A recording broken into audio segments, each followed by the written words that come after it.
All right, so thanks for coming. I have no idea how to design the inclusive future. Also, in full disclosure, I made up the term inclusive futurist. So I want to have a discussion with you today about what I think is coming, and I think what we think we need to do about it, and how we're going to prepare the diverse learners that we work with. So a futurist is somebody who tries to make predictions about the future based on what's happening right now.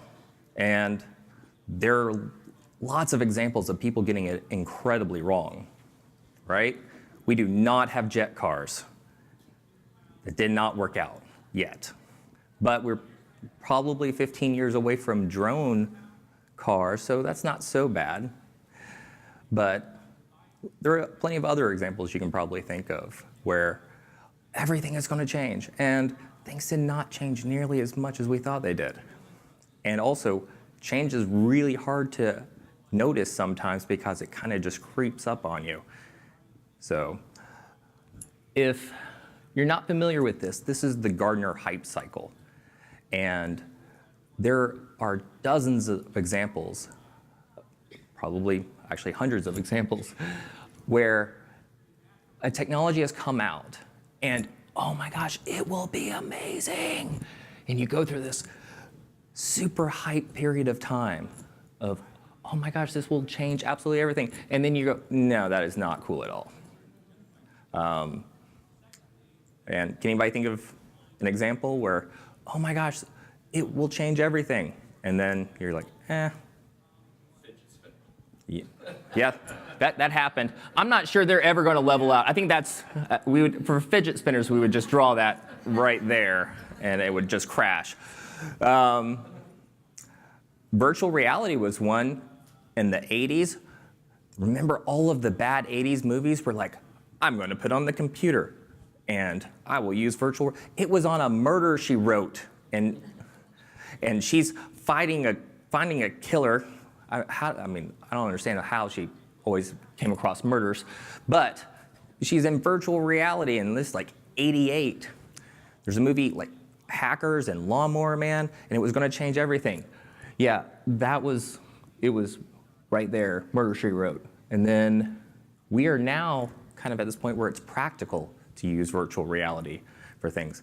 You know, we gave away Google Cardboard all over the conference, and people are using 360-degree videos that are freely available on YouTube that you can watch in your Google Cardboard and experience some VR.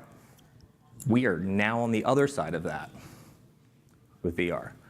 So let's look at some futurists. John Dewey. He did so many things, so I just went with the title Famous Education Dude. But I think he was definitely a futurist.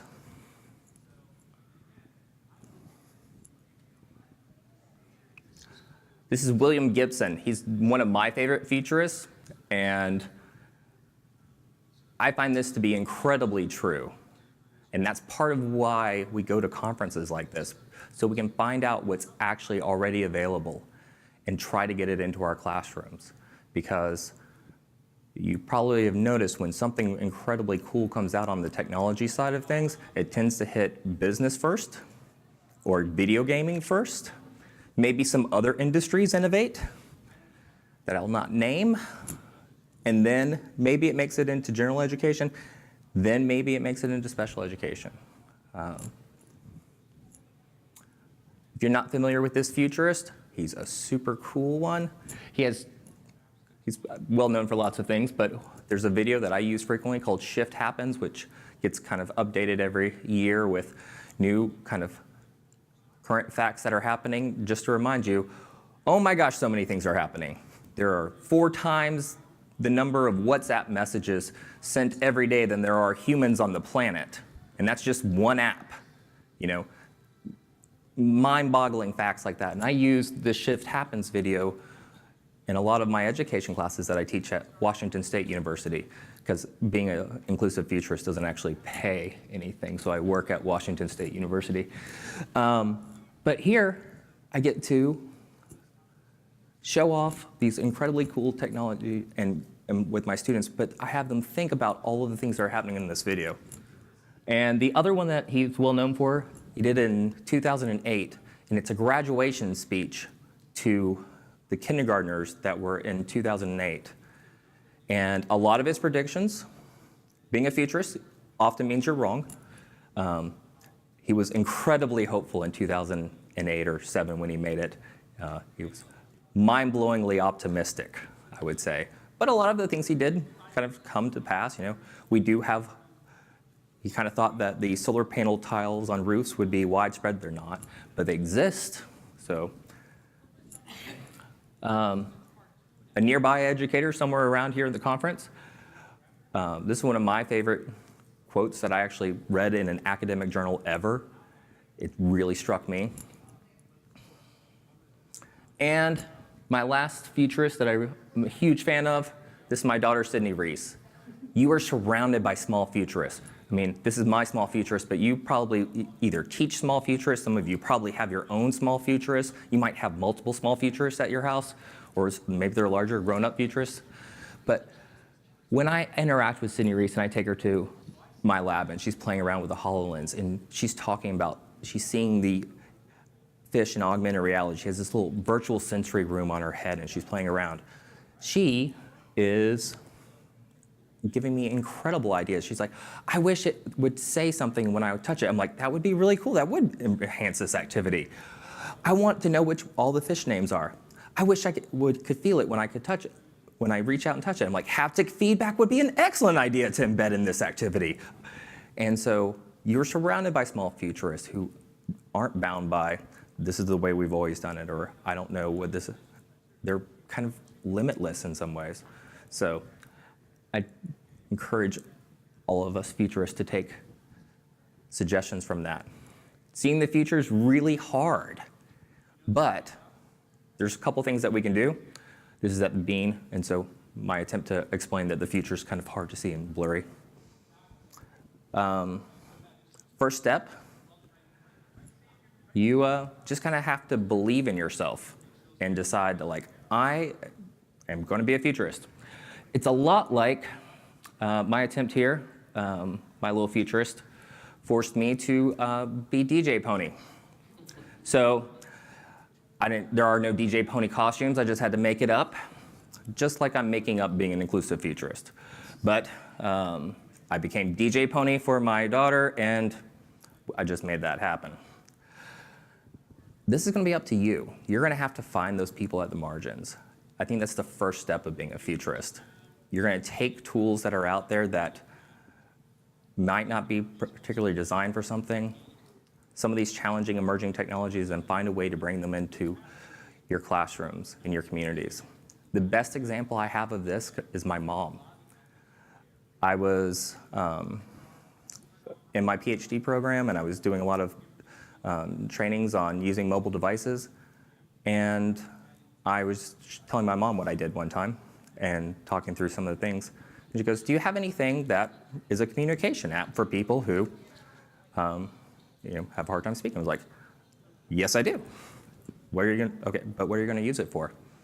My grandmother was in the hospital, and while she never lost the ability to speak, she was surrounded by people who had Huntington's and ALS.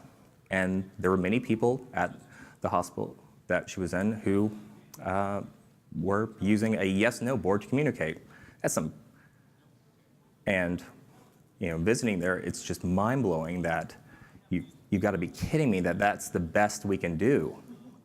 And my mom, the futurist that she is, took her iPad and was there with a free app called Verbally and started kind of just unlocking the potential of these people at this nursing home. And that was an existing free app that was out there. And the stories that she found were, many of them were sad and heartbreaking, but the power of hearing someone say, I really like having a voice, and typing that out. And my mom would say, oh, I can read what you said. You don't have to make it play if you don't want to.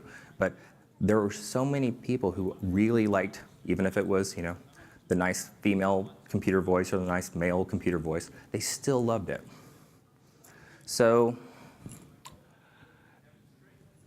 I've got a ton of questions about how we're going to use these technologies. I tend to try to be my little niche, I think, is in augmented reality and virtual reality, these immersive technologies. But you're going to be a futurist in a completely different way, potentially. But we're going to see some pretty disruptive changes here in the next 5, 10, 15 years.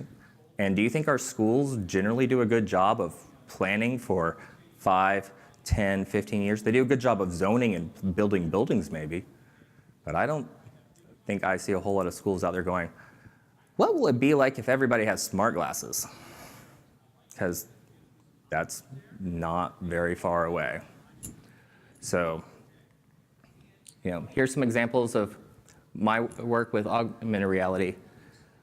I'm using a mobile app here called Layer, and the layer I'm using is Wiki Loves Monuments. Here, we're using augmented reality to be an internet browser for the world around us.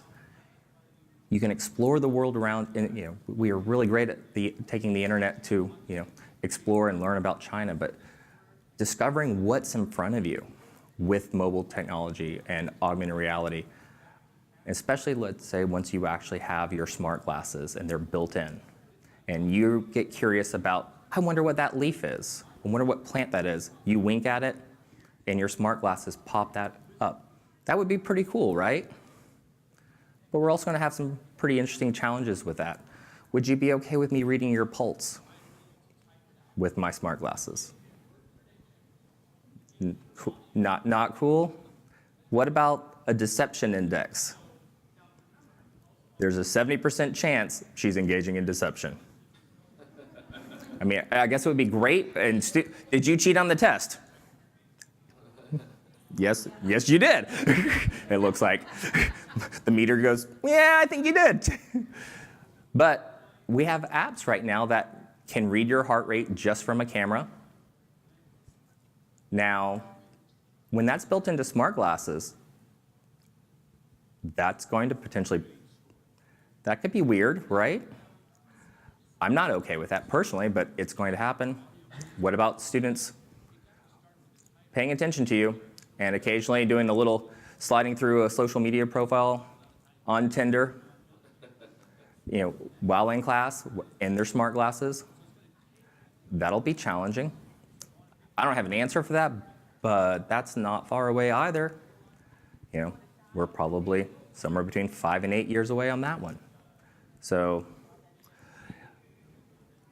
these technologies have a lot of potential to increase mobility and independence for people. Here we're using augmented reality to help people navigate the community independently. We were doing this with students with intellectual and developmental disabilities in a college program. And generally for these students to go in the community independently, there had to be an adult beside them generally. And using mobile devices, we were able to get them to be much more independent, which is great. And we'll see similar things with smart cars, where you can and driverless cars, where you can, people that may not have driver's license, like some of my students have been unable to get driver's licenses, or let's say people with vision impairments. Self-driving cars will really help with that. It's also going to probably put an incredible number of people out of work once we don't have truck drivers needing to drive a lot of these cars. We're going to see huge disruptions because of some of these technologies. And as we come across them, we're going to have to find ways to adapt to them. Here's a quick one on, this is what it looks like when you use the Microsoft HoloLens. And I've got up this little science activity here. This is an app on the HoloLens called Lifelike. They've spelled it with a Q because it's a technology company. You have to spell everything weird. But this is a megalodon that I can learn about and interact with. And you'll probably see my finger at some point here. As I tap things and interact, I've got a little mouse there. But that's what it looks like. That's what a human looks like next to a megalodon.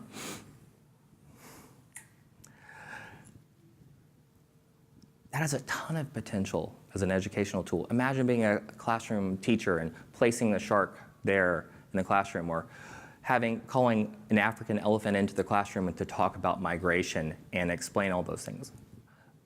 I don't think we need to be scared of these tools, but they are going to present us some interesting challenges. And if UDL is pushing at the boundaries of what's traditional, UDL combined with the technology revolution that's about to happen, think about how disruptive mobile devices have been. And what a great example of universal design mobile devices have been. If we all took out our smartphone right now, mine's going to look completely different than yours. You've made yours the perfect, you've designed it for you.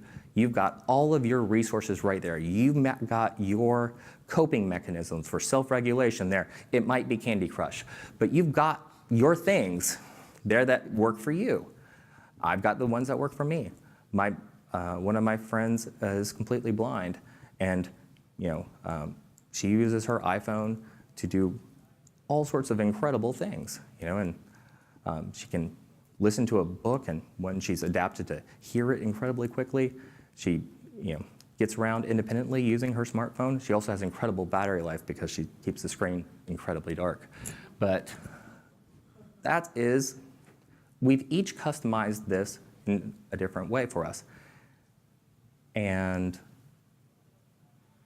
that's where, we've had this moment where in the last 10 years, we've had this incredible disruption. And a lot of us, it kind of creeped up on a lot of us, I think. It's hard to actually notice that change when it's happening.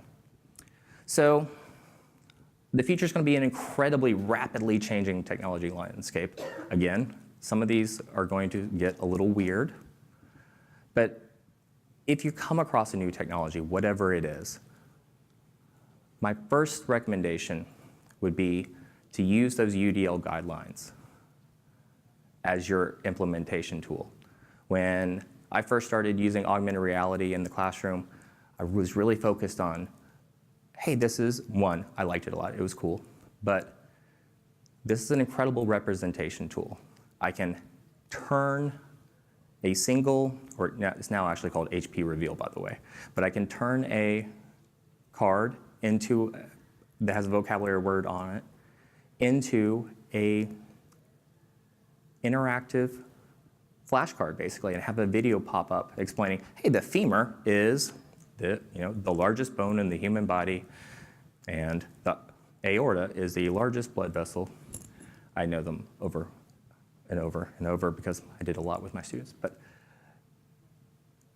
take those incredible tools that you start seeing that are going to be happening, and surprisingly blurry. It's not blurry on my screen. But at this point, I imagine you all know them by heart anyways. Use these UDL guidelines as your justification for what you're implementing in the classroom. And I think you'll be incredibly successful if you use that as your first starting point. And that's the way that we're going to manage to adapt to this future and make sure that it's inclusive, because many of our students with disabilities tend to be incredibly slow adopters of technology, unfortunately. There is a very significant digital divide for some of our students. And making sure that these inclusive and these emerging technologies get into the hands of students with disabilities, to me, is incredibly important. And finding a way to do that. So at this point, if you're here, I'm sure that you're a futurist. If you're at UDL-IRN, I think you should start adding that to your business cards, that you are, let's say, whatever you are, futurist. Remember, it doesn't pay yet, but I think it's an incredibly important job because our schools are not focused on it enough from my point of view. So thank you so much for coming.